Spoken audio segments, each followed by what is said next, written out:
Captain Shoff's log, stardate 76156.2.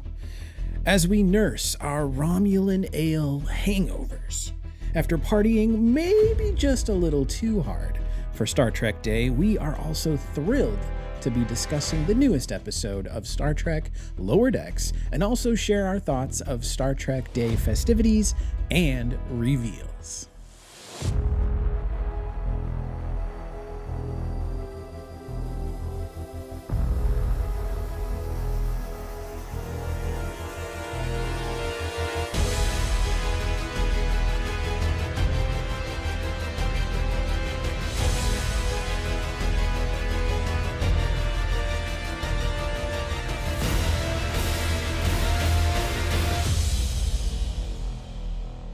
Welcome back to TREKnological, a Star Trek shakedown. We're a short-form podcast hosted by two hardworking dads who love to talk Trek. I'm Captain Shoff, and with me each week, side by side in our co-captain's chairs on the bridge of the USS TREKnological, is Captain Vactor. How are you, Vactor? I'm doing very well, Captain Shoff. How are you? I'm doing good, too. Been a long week, man. A long week. I'm glad we finally got here. Oh, yeah. TGIF. We are recording this episode on Friday, September 9th, and it is the evening. So you'll have to bear with us. We both have had just long weeks, being dads, being husbands, being just attentive to our work and everything else in between. So yeah. Now, thank you so much for joining us on TREKnological each week. We promise you this, we'll be traveling to a new planet to seek out new Trek news, as well as boldly going through our thoughts of each episode of Star Trek Lower Decks Season 3. That's what we're on right now. So, Captain Vactor, could you please set a course for the nearest planet, Maximum Warp? Aye, sir. Course laid in. Think outside the bun!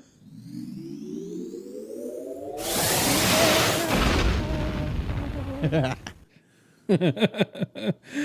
right, Captain Vactor, let's scan the planet's surface for any sign of Trek news. Sir, I found some Trek news, Captain Shoff. Oh, that's great. Thank you, Captain Vactor. Hey, could you please transmit those news articles to our show notes for our listeners to click on whenever they choose? But in the interest of the celebration of the day, weekend, and week that is Star Trek Day, what were your favorite moments of Star Trek Day? Well, I know. Actually, I think a new favorite moment that just came to me as I was thinking about Star Trek Day was the DJ that they had for Star Trek Day. And it was Reggie Watts, comedian and musician. And I said, I think Captain Shoff's really going to like this Reggie Watts guy. He's got some beatboxing ability, and he's wearing a Starfleet uniform. I think Shoff's going to really dig this guy. Right, Shoff? Reggie Knots. More like, no, he, to me, and this is tough for me because it's Star Trek, and he was like assisting with Star Trek, so I don't want to rag on him, but the entire event felt a little unpolished and a bit chaotic, and there was a lot of technical malfunctions, but in my opinion, putting him in there to do what I can only best describe as some of the worst DJing in my life. I've never seen such bad DJing. And I was like, I don't know this guy. I don't know anything about Reggie Watts. Is that his shtick? Like, is that like what he, like, is he a talented guy, or does he just like pretend to be a DJ and like that's his gimmick? Well, he's known for being comedic and also beatboxing. A lot of his stuff, a lot of his music is comedy based, and he's involved with a lot of comedians on podcasts. Okay. And then he's the band leader for James Corden's band, house band. So he has some musical ability, but I think he's more known for comedy. I was waiting to laugh. It didn't happen. Yeah, putting him in there, and then also I see. I love myself some Brian Posehn. I think he's a fantastic comedian. He's really great at stand up. He's very funny, and his voice is also funny because I think he voices the Pack-Leds, if I'm not mistaken. Oh, dang. On Lower Decks. So he's played like basically all the Pack-Leds, including the Pack-Led Queen, which is really funny. But his set was really bad. He was bombing out there, and that was kind of an awkward thing to witness. So that combined with Reggie Watts's unique DJing that really was just hitting one button, pretending like he was hitting more buttons, and then proceeding to like beatbox occasionally until actual music started, which was the weirdest part of all. And then also the hosts. I like the hosts. I like Paul Tompkins and I like Tawny Newsome, but and I think they were just rolling with the punches. So I'm going to give them like the benefit of the doubt, but the teleprompters were screwing up. They weren't really good at spinning their wheels and trying to vamp when there were issues. Like me coming from the theater background that I have, every time that they like exposed something not working, to me is an absolute no-no. You don't do that. Like you're not supposed to let the audience know that something's wrong. You're just supposed to roll with it and make us think that it's part of the show. And they did not do that. Every time there was an issue, they called it out. And I could tell even Kate Mulgrew, Captain Janeway, she was not having it either. She kind of wasn't really into them as hosts. And I could tell she was much more the professional, which we all know her to be, in far as like, she was like trying to get them back on track. Like, here, look at this one. This teleprompter's working. Like, it was just like, there were a lot of real cringy moments that happened. And so I felt bad because as a Star Trek fan, I wanted to love every moment of it. But I did feel like it just was not polished. And knowing that Disney Plus Day and D23 and all that stuff is going on, like their stuff is so polished by comparison. And so it was just a little unfortunate in my opinion. But I did love some of the reveals, but prevent me from talking, ad nauseum about this. I want to hear more about Vactor. What did Vactor love? Well, I just loved that we got the dates for all of the shows coming back. And as we've said many times on this podcast, it just goes to show how great it is to be a Trek fan right now, a Trekkie in this universe, because getting Strange New Worlds coming back, 2 animated shows, all of the final season of Picard, everything that is in the Star Trek universe right now, I think is something that it's proud to make you a fan of Star Trek, even Discovery coming back. So just knowing the dates and saying, okay, I could circle these on my calendar and say, all right, Trek Picard season 3 is coming back this day. I can set my watch to that. Those are the things that I was excited for the most, and the tribute that they had as well. That was also great. Oh yeah, that was really nice. I also liked when they kind of highlighted some of the cosplayers as well as just like the fans. Like they had a moment where they were really like celebrating the fans.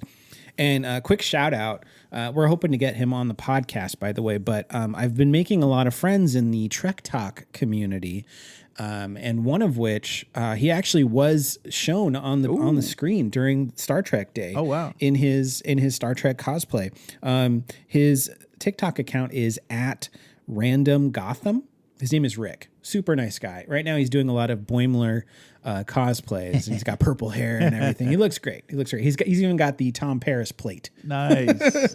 So he's full fledged. He looks awesome. So we're hoping to get him on the podcast. But quick shout out to him as well as any of the other Trek Talk crew that managed to get featured in that video, because that's pretty cool. Nice. I loved seeing the Titan in live action. We got our first look at the Titan in the upcoming Picard season 3, so that's really exciting. That was probably my biggest thrill, was seeing Seven in a Starfleet uniform as a commander. I still feel like we're gonna get the Enterprise F. I feel like they kept that off screen. Like, I think they were very careful, but I feel like we're going to get the F. It's going to happen. I can't wait. Yeah, it's going to be awesome. Going to be so awesome. So yes, thank you to Paramount Plus for Star Trek Day and making it available for all of us to watch virtually, even if we couldn't be there. So that was really cool. Yeah.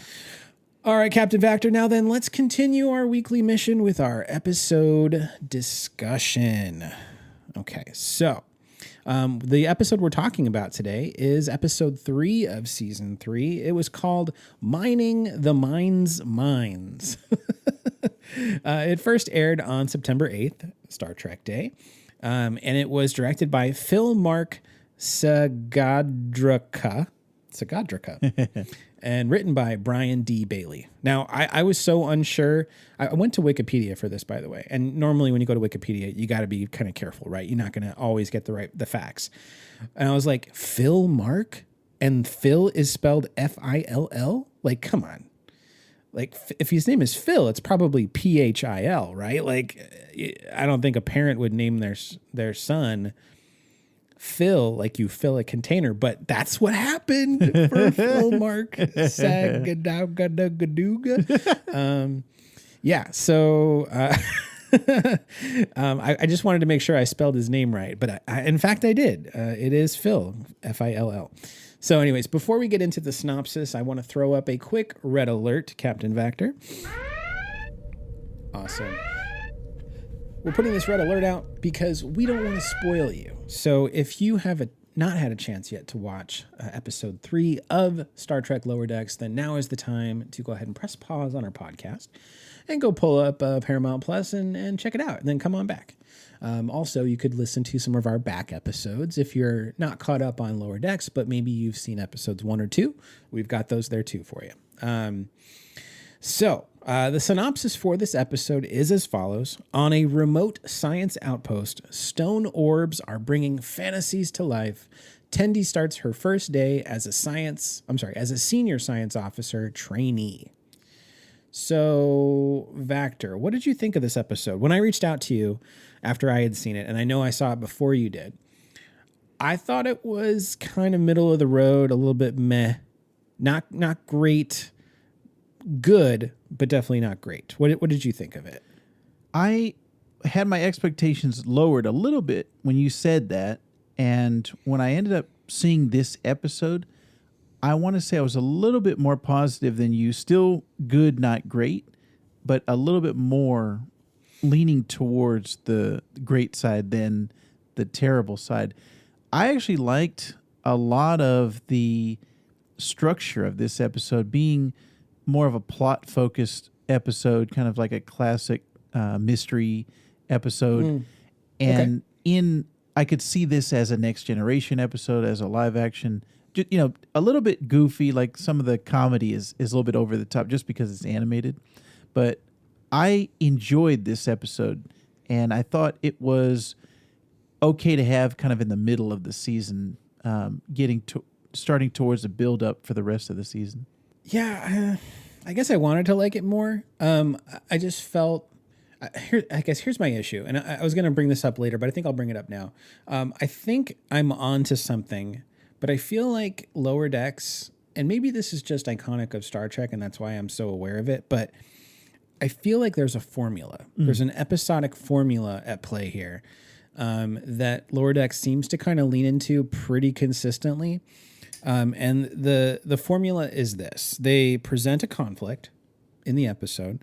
They struggle to overcome that conflict until the twist presents itself.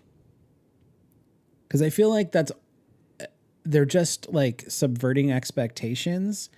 They did it with the crew members of the Carlsbad that are working alongside the crew of the Cerritos on this planet. And at first, there's this animosity where it looks like the crew, the Carlsbad, thinks that the Cerritos crew is a bunch of, lazy crew members who just don't work hard, who have a bad reputation. And then that forces the Cerritos crew to work harder and try and prove them wrong. And then by the end of the episode, they realize, oh, no, actually, we thought you guys were really cool, so we were trying to be cool. And, all this confusion. And they do this all the time. And same thing goes with what was happening on the Cerritos with Tendi is what was happening was a conflict. They were struggling to reach some sort of negotiation. And then the twist happened at the end. Like, it's just like every time it's a twist.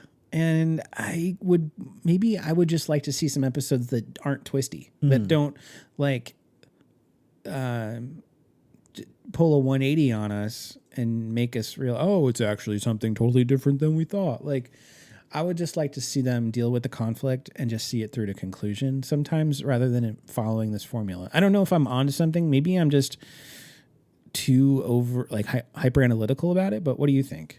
Yeah, I think that formula is tried and true, and it can be found in a lot of episodic television. I like the way that this season in particular, they're starting to kind of build upon their history that we've seen in seasons 1 and 2, and having a lot more of their own lore of Lower Decks, and not a lot of the just in seasons 1 and 2. I think it was a lot of just visual gags and things that were just a one-off thing, and now they're starting to play and more into that history that they've built up. So I kind of like that. Kind of rewards you as a viewer, as well as, and I think we've talked about this before, rewarding you for being a Star Trek fan, having callbacks and shout outs. And there's even stuff that when I'm researching the episodes or I'm looking into it, I'm like, oh, I didn't know that was from the animated series. That was from this episode or whatever it may be. So I like that they're still playing into that, and I'm still having fun with this crew and these characters because I've kind of built up a history with them. So I think this was just a solid episode, not spectacular. Didn't jump out at me and say, oh, this is one of my favorites of all time. But it wasn't the opposite either. I didn't say, oh, this is a terrible episode, I hated it. It was kind of just right in the middle. And sometimes that can be even worse when something is right in the middle. It's hard to have an opinion about it or have a discussion about it when it's, yeah, it was good. That's it. It wasn't great. I can't tell you why it was great. It wasn't terrible. I can't tell you why this was bad. This was bad. It was good.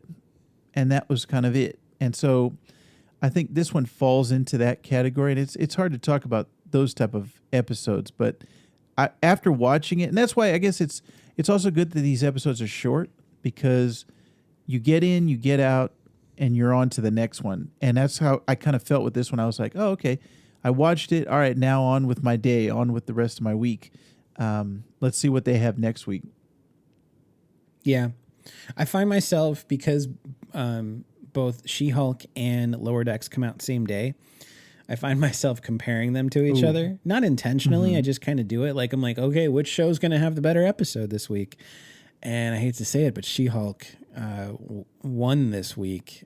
I mean, she's been winning a lot of weeks, I'll be perfectly honest. But I think definitely she had the stronger episode this week than Lower Decks, which is unfortunate because this week was Star Trek. The week of Star Trek Day. And it debuted on Star Trek Day. So, like, I just would have liked to have seen a stronger episode on such an important day. Yeah, I was thinking about that too. When, like I said, when you had told me that it was kind of a disappointment to you, my first thought was, oh man, this is the episode that they release on Star Trek Day. And I don't think they planned it necessarily that way. But like you said, if you're going to have this big celebration, I want something that can get the fans hyped up and say, this is our, like this is a great episode that we can release this week and celebrate Star Trek. Yeah, another thing I noticed about Star Trek Day, like celebrations and like the various panels, is I guess maybe I was billing it to be a bigger deal than it was, but I would have thought that more crew members or cast members would have been in these panels than just like handpicking a couple of people. I mean, to not have Anson Mount there, like, I don't know what his filming schedule, production stuff, what other projects he's involved with. But to me, not having your captain present for your panel, like, that's a little weird to me. Yeah, I agree. So I felt like that was missing. Like we weren't.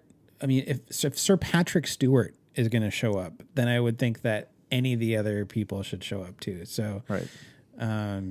I'm glad that we did get to see Kate Mulgrew. We got to see Jerry Ryan and Patrick Stewart. I would have liked to have seen a lot more of the Picard crew. Like, where was Johnny Frakes? Get some Michael Dorn in there. Get some LeVar Burton. Like, why weren't they there? Like, Right. that was the draw. Everyone's really excited about season 3. So Yeah. So to have this episode be kind of subpar, in my opinion, on this day, it just didn't. It kind of added to Star Trek Day's sort of underwhelming. I guess how I felt about it.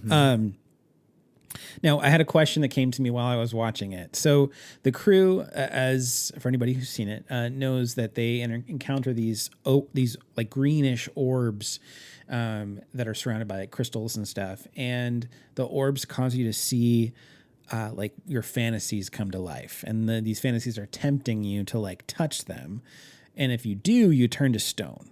And so that happens to a couple of people. It happens to Ransom's. There's a crew member, and I can't think of his name, but he's got a mustache and he's bald on top of his head, and he is absolutely fascinated and very much like the LeFou to Ransom Gaston, if I could put it out. Like, he loves this guy. Right.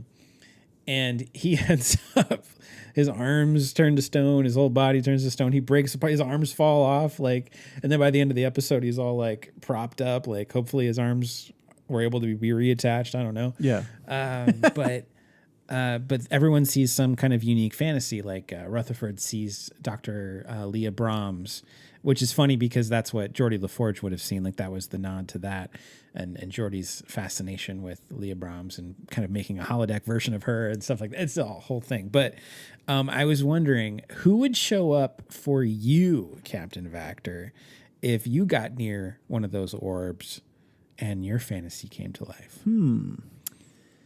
I guess it would change. And you can't say your wife. You can't. It's too safe. It's too safe. I need you to be a little bit more risque with your answer. Well, and my wife knows this. My number one, personally, if I was the captain of a starship, would be Alicia Keys. Ooh. And I have met her actually more than once. Great experiences, but she has been, I've had a crush on her since 2001, 2002.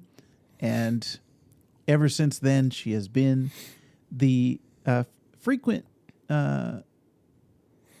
she has been the apple of my eye, or the end goal of a fantasy. So I think she would appear in these fantasy rocks and be talking to me. Maybe she's like talking about Star Trek, or talking about comic books, video games, combining some of these things. That's probably what would be if I was in this episode. That's what. And are you getting turned to stone? You're getting turned to stone, aren't you?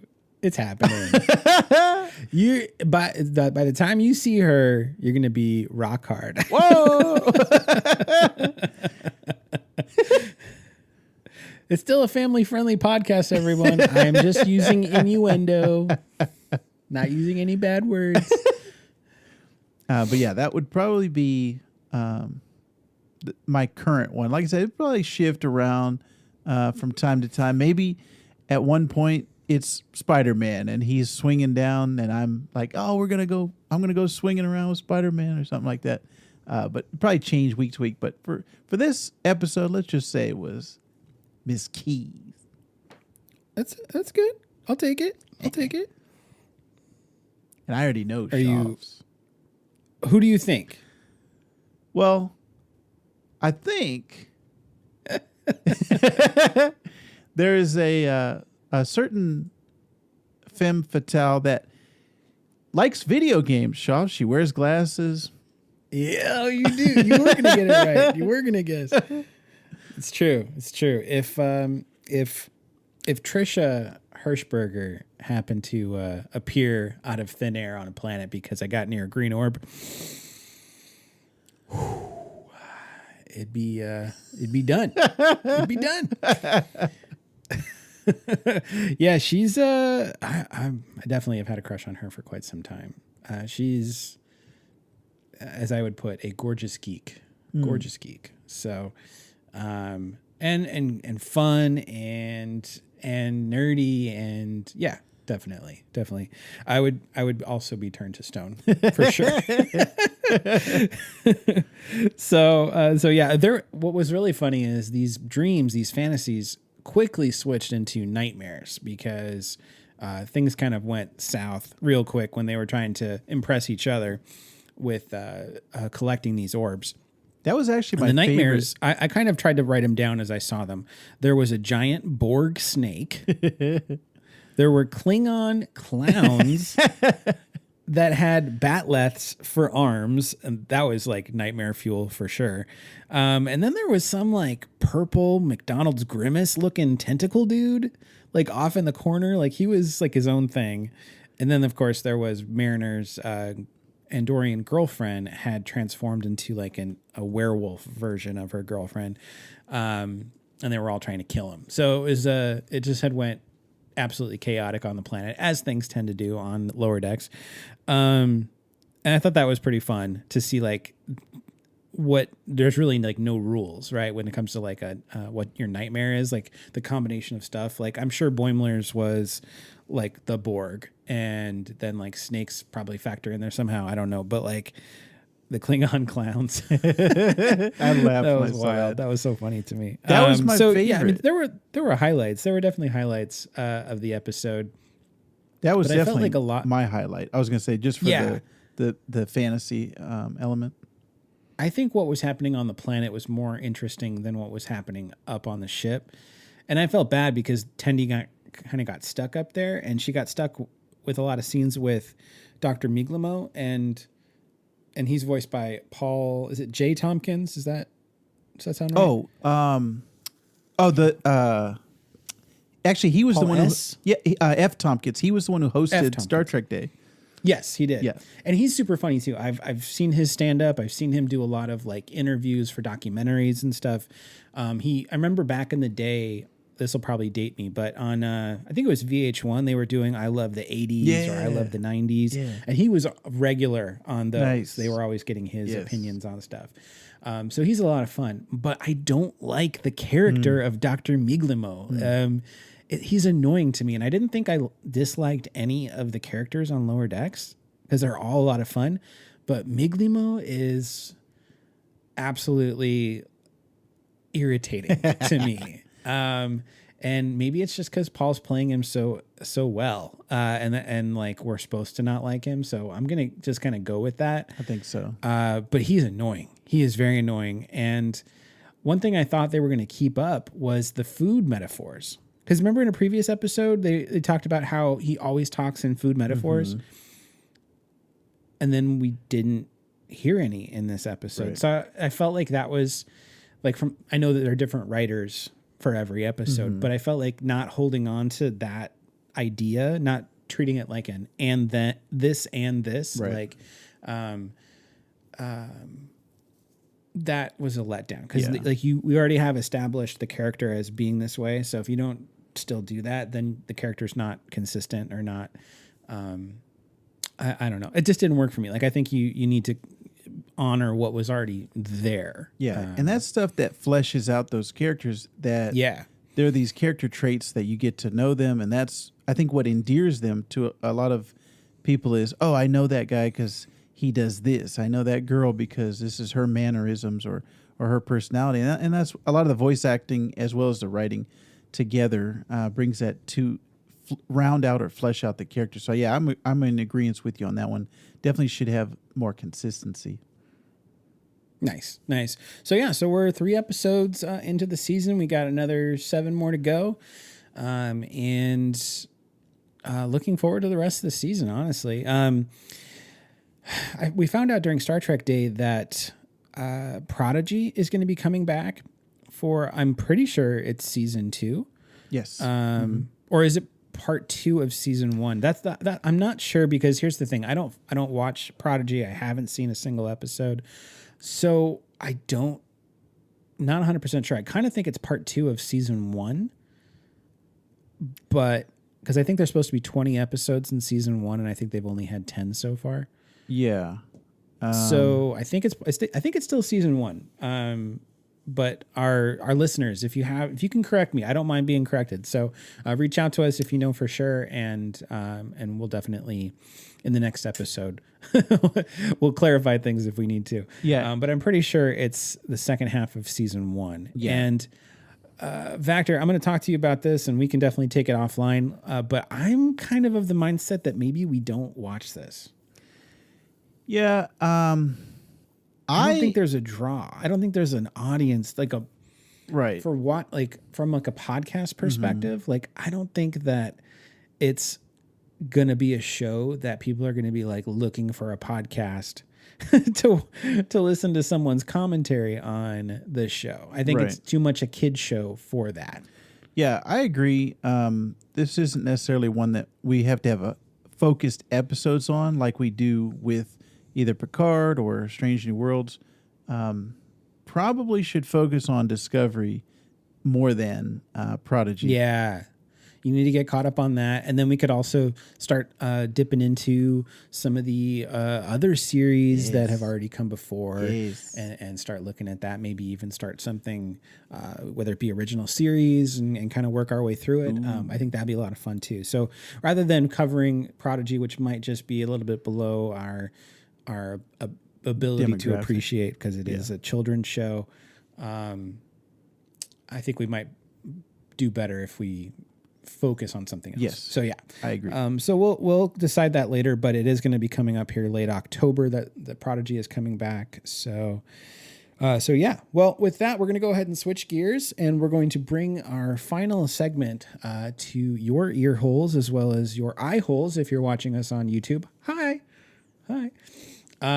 This section of the podcast we like to call Boldly Dadding. And it's a weekly segment that we do where we share some story or some lesson that we've learned during the past week as dads to our young kids. So, Vactor, I'm going to give you the floor first to share anything you wanted to about being a dad this past week. Yeah, this past week, I think, much like Shoff's, has been a long one for me. And the lesson that I've learned this week is about patience and understanding. My young son is going through teething and just trying to feel his way through the world. And he's had some tantrums lately, and then a lot of physical aggressive behavior. Hitting specifically has been one that we've been going through. So I've been just trying to research, how do you handle that from someone who can't express themselves or someone who can't communicate with you and say, hey, this is why I'm feeling this way, or this is why I'm doing this. And a lot of the resulting research that I did was just kind of being patient and understanding that they don't have necessarily the tools that they need to be able to communicate with you. So you have to be more attentive, pay attention to exactly what they're doing, and then just try to give them an outlet for a lot of their emotions, because that's what a lot of it is either fear or sadness, loneliness. So I've just been trying to comfort him and say, I'm here, and try to play with him and engage him that way. And that, for the most part, I think has been successful. So I'm just going to try to continue that until he's speaking his word, he's using language to express himself, and I can have a conversation with him and, hey, this is right, this is wrong, you should not be doing this. Because I feel like when I say it now, he's not necessarily grasping onto the words that I'm saying. Yeah, that's so just tough. trying to give him show my emotional output of, hey, I'm here for you, and everything is going to be okay. You know, you don't have the way to express yourself, but here's just let everything out. You know, sometimes letting them have the tantrum and crying on the carpet, and then a split second later he's laughing and he's having a good time. So that's been kind of my week this week. That's that's tough, man. Language, especially with little youngsters. It's so, I mean, I know it's can be frustrating, like when you visit another country and you're just trying to like, right. Find out where the bathroom is somewhere. Like Right. you didn't do enough research or you didn't spend enough time on Duolingo, so you don't know how to ask for that stuff. But it can be difficult to get your point across, and just imagine that from like a child who doesn't have the vocab whatsoever. Like that's hard. So I feel for you. I commend you for your efforts with that for sure. And I actually have a lot of experience in that area. It's funny you say that because I probably never said this on the podcast before, but my dad was in the Air Force. So around 18 months to 2 years, we were moving to a different location. And so I've been all over Europe. I went to middle school in South Korea, went to high school in Japan. And I had that experience many times of not speaking the local language and feeling lost, also not being able to read the local language. So kind of feeling lost and isolated in those countries. So yeah, that definitely I can relate. Yeah. My daughter Emily is 2 years old, and she's lately been a little bit difficult to get down for bedtime. And it's mostly because she just doesn't want to stop having a good time. Oh, yeah. She loves to read. And when I mean she loves to read, like she loves us reading to her. But she loves books and loves when we read. But there's no limit to how many books or stories she wants us to read. Like if it were up to her, the entire day would be spent reading to her. But like I'm losing my mind reading the same story over and over and over again. Like I can't personally do that. And reading for me is such a relaxing thing that it makes me tired. And so like reading to her, sometimes I'm like, I'm getting sleepy. And the amount of times I yawn, I can't even get through like one page of a children's book without yawning. So I'm like, okay, we have to draw the line somewhere. And so lately, whenever we're like, okay, we've read 5 stories out of, by the way, I highly recommend moms and dads, if you're listening, those 5-minute storybooks. They're like 5-minute children's stories, and it's usually a theme like there's a Marvel one or a Star Wars one or Disney Princesses one. We have the Disney Princesses one, and we also have the Daniel Tiger's Neighborhood one, which is like a Mr. Rogers Neighborhood, but like the younger generation. Like it was brought back, and it's a really, really solid cartoon. Very well done and has great messages. I'm not a Bluey fan. I'm putting that out there right now. I am not a Bluey fan. I don't like when people say that this is a great show for kids, because a lot of the stuff kids don't understand.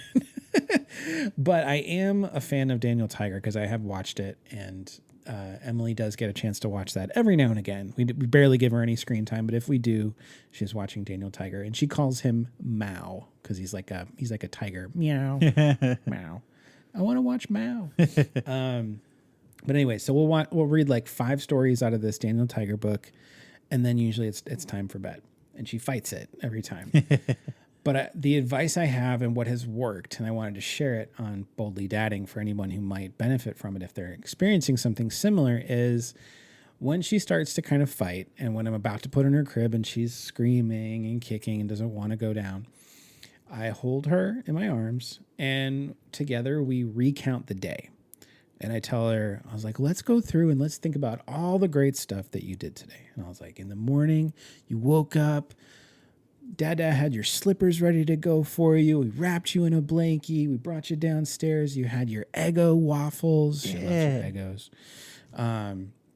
It's like you had some egg bites, and then we did this. We played this game. We read this book. You got to go on a walk later. You went to the park. Like I go through the whole litany of stuff as like unassuming as possible. Like nothing is like off limits. Like you can talk about the most simple thing like that normally you wouldn't even think about. Like if you were writing a journal entry, you wouldn't even mention it because you're like, this is boring.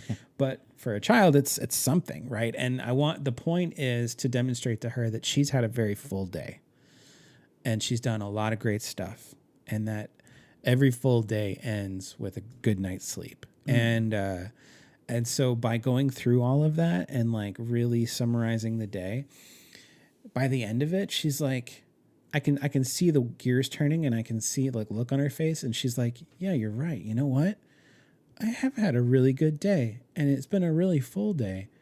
And you know what? I think I might be tired. And then she doesn't fight it. It's kind of amazing. So it's a tactic I just kind of like tried out. I didn't learn it from anywhere. I didn't read about it from anywhere. But I would recommend it to try it if you're having any issues, because it seems to work for Emily. Nice. So that's my contribution to boldly dadding this week. 4-month-old is starting her teething, which is insane that she's starting that already. So pray for us, pray for her. So thank you so much to our fellow Trekkies and Trekkers out there. We really do appreciate you listening to our podcast. Of course, if you haven't done so already, we've got a few different ways that you can reach out to us or follow us on various social media platforms, including Instagram, Twitter, and TikTok. We have the same name for all three. We try to make it easy on you, and that is at TREKNOPOD. That's TREKNOPOD. I've been really hard at work on TikTok and sort of getting that thing really up and running.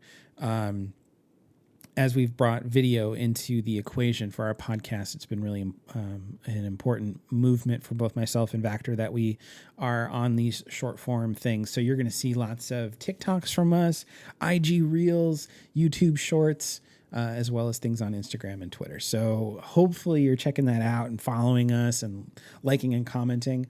The commenting and all that stuff is so great because we love the engagement and we will respond right away. So both myself and Vactor have access to it. So we both make posts every now and again. It's been a lot of fun. Yeah. And we've been garnering a following very quickly. I think we just surpassed 300 followers on TikTok, and we only had 18 less than a week ago. Yeah. So that's pretty good progress so far. And who knows where we'll be a week from now. So that's pretty exciting. Now, if you enjoy what you heard today, we really would love for you to subscribe to our show. And if you loved it, we would invite you to let us know with a 5-star rating and review. Apple Podcasts lets you do both. Spotify will let you rate the podcast. And then as well, in our show notes, if you click at the way bottom, there's a section for Anchor. And if you go in, click on the link, it'll let you leave us a voice memo. And we'll play it on the podcast. And if you ask us a question or whatever, we'll respond to that on the podcast for you too. So if you'd like a shout out, if you'd like to hear yourself on our pod, this is the way to do it. We do hope that you'll share the podcast with your Trekkie friends and family, because we found out about Trek from our family when we were kids. And now we're looking to share our passions with you and anyone else. Oh, so any final thoughts, Vactor? I'm very much excited about, like I said, all the Trek shows coming back, and specifically about me getting caught up on Discovery. Yeah. He couldn't watch that part on Star Trek Day. We didn't want to spoil him on stuff, so definitely need to get caught up on that so you don't miss out for sure.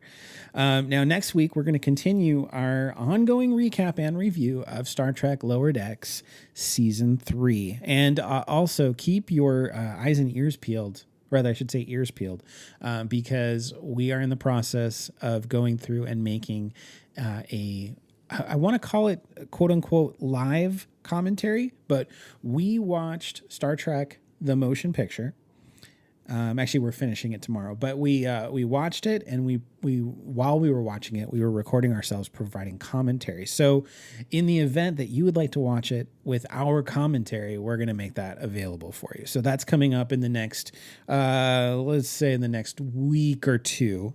We will have that episode released as additional content for your listening pleasure. So with that in mind, I believe our mission of the week is complete. Shoff and Vactor here, 2 to beam up. Live long and prosper.